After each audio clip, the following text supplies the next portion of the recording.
안녕하세요. 11월 7일 에스라서 6장 1절에서 5절까지 말씀을 묵상한 것을 함께 나누겠습니다. 오늘 말씀에는 다리오 왕이 이제 즉위해서 초창기에 있었던 일인데요. 페르시아 제국이 문을 연 지 몇십 년이 지났지만 아직 제국은 불안정했습니다. 이것은 마치 조선왕조가 개국했을 때에도 이성계가 역성혁명을 통해서 나라를 열었지만 당장 그 기존 고려 때의 토착 세력들뿐만 아니라 심지어 아들들까지도 계속하여 이 어마어마한 혼란이 있었음을 생각한다면 나라가 시작할 때 그리고 어떤 조직이 새로 시작할 때 큰 이런 혼란들은 우리에게 항상 있어 왔던 것 같습니다. 지금 이 페르시아라고 하는 큰 제국은 시작되고 나서 도를 총 20개로, 여기서 도라고 말씀드리지만 실제로는 나라 크기입니다. 페르시아는 어마어마한 큰 제국이었기 때문에요. 오늘날의 미국과 비슷하다 할 수 있을까요? 그렇게 했는데 계속하여 반란의 조짐도 있었고, 그리고 또 20개 도의 총독들이 또 이렇게 황제의 말을 우습게 여기는 그런 일들도 계속하여 일어났던 것입니다. 그런 가운데 성전을 지어서 반란을 꾀한다라고 하는 이 고발이 계속해서 올라가자 성전이 멈췄던 건데요. 오늘 문제는 이 왕이 갑자기 행정 문서가 이렇게 기록 보관되어 있는 서고를 모두 뒤지라는 명령을 내린 것입니다. 왜 이런 명령을 내리게 됐는지 그런 정확한 원인은 나오지 않습니다만 역시 하나님께서 기적적으로 일하시는 것을 우리는 고백하게 됩니다. 페르시아에는 총 3개의 행정서고가 있었습니다. 하나는 바벨론, 하나는 수산, 하나는 앙메다라는 곳이었는데요. 오늘 우리가 그 중요한 문서가 발견되는 데는 바로 앙메다라는 지역입니다. 앙메다는 해발 1800m, 그러니까 중동 지역에서는 찾아보기 힘들 정도로 높은 지역인데요. 왕이 너무 더울 때 이렇게 피서를 가고 하던 지역이었습니다. 이곳에서 한 두루마리로 된 이 문서가 발견이 되는데요. 그 내용 정말 놀랍습니다. 다름 아닌 예루살렘의 하나님의 성전을 건축하라 라고 하는 바로 초대 황제 고레스의 칙령이었던 것입니다. 놀랍게도 세부 규격까지 다 나오는데요. 이 높이가 60, 또 너비도 60 규빗이라는 것은 손끝에서부터 팔꿈치까지 이 길인데 대략 50cm 정도로 계산하시면 편리합니다. 그래서 60 규빗이니까 30m가 될까요? 네. 30m 높이로. 근데 30m 높이로 짓는다는 것도 예사일이 아닌데요. 과거에는. 그래서 이런 놀라운 건축물을 짓되 이 모든 것을 이 돌과 백향목으로 층층이 쌓아서 이렇게 옛 영광을 회복시키려고 하는 그런 이제 기록들이 다 낸 것입니다.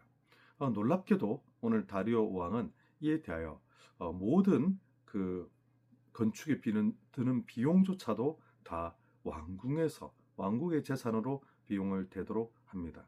정말 신기하죠. 페르시아의 원래 국가 원칙은 정복지에 신전을 짓겠다 이런 경우에 허락은 해주지만 비용을 부담하지는 않습니다. 어디 한두 개겠습니까, 그죠? 그런데 지금은 제국의 이 왕궁에서 비용을 지출하라 하고요. 정말 하나님께서 기적을 일으키신 장면이라 볼 수 있습니다. 뿐만 아니라 바벨론 때 이렇게 빼앗아 왔던 금, 은, 각종 성전의 기물들을 다 돌려보내도록 명령하고 있습니다. 정말 하나님의 놀라운 섭리 은혜가 아닐 수 없습니다. 이것이 얼마나 어려운 일이겠습니까? 당시에 페르시아는 아직 안정되지 않았고 이 20개로 나뉘었던 도는 언제 어디서 이렇게 그 불복종, 반란 이런 것들이 일어나지 못하는 모르는 그런 상당히 불안한 상태였기 때문에 그래서 이 예루살렘 성전이 재건되다가 멈춰진 상태인데요. 지금 오히려 하나님께서 이 왕의 마음을 다시 움직이셔서 이런 조서가 내려오게 된 것입니다. 그래서 왕이 이제 조서를 딱 내리는데 그 조서의 내용에 포함된 게 뭐냐면 변조 불가하다. 만약에 변조하는 자는, 그러니까 성전을 지으라라고 하는 이 명령을 어기는 자는 보니까 그 집에서 들보를 빼내요. 들보는 대들보이죠. 오늘날의 전봇대 생각하시면 비슷합니다. 집을 받치는 큰 기둥, 이 들보를 빼내요. 들보를 빼낸다라고 하는 말은 한마디로 집을 다 무너뜨린다는 뜻입니다. 들보를 빼내고 또 그 위에 달라. 이것은 한마디로 효수라고 하는 조선시대 때 쓰던 방식하고 같이요. 사람을 죽여서 매어 달거나 혹은 살아서 매어 든다 해도 너무 무서운 형벌이지요. 왜 이런 형벌을 시키겠습니까? 그래, 일벌백계를 시키기 위한 것이겠지요. 그래서 그 집을 거름더미로 만들겠다라고 하는 기록이 바로 11절, 12절에 모두 나오고 있습니다. 그러면서 그가 하는 말은 예루살렘에 하나님의 성전을 헐면 하나님이 그를 멸하실 것이라고 하는 이런 이야기까지를, 어찌 보면 다리오는 하나님을 믿는 사람인 것처럼 그렇게 보입니다. 근데 그가 믿는 사람인지 안 믿는 사람인지는 우리가 기록을 확인할 길은 없고, 다만 하나님께서 역사를 움직여 가실 때에는 믿지 아니하는 사람들까지도 하나님께서 사용하신다는 것을 우리가 역사에서 보게 되는데요.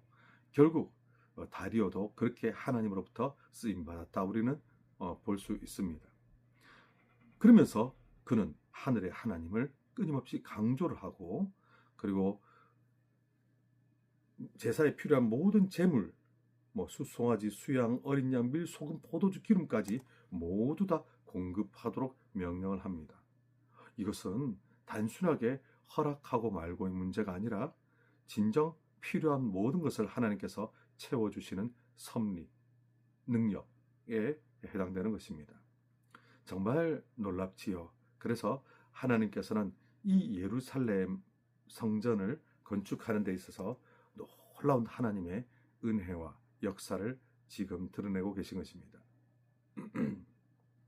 우리가 오늘 말씀을 보면서 정말 우리가 알아야 될 것은 우리의 현실, 우리의 여러 가지 말도 안 되는 일들이 일어나고 있는 이 현실 속에서도, 정말 억압과 고통과 눈물이 가득한 현실 속에서도 살아계신 하나님께서는 갖가지 많은 일들을 통하여 역사하실 수가 있는데요.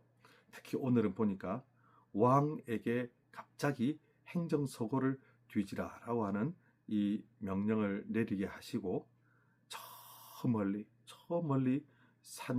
산속 깊이 있는 행정서고에, 이 행정서고는 조선왕 조실록처럼 계속하여 이렇게 기록 보존해서 나중에 책으로 엮어서 또 놔두고 이런 개념이 아니고 그냥 쌓아둔 거거든요.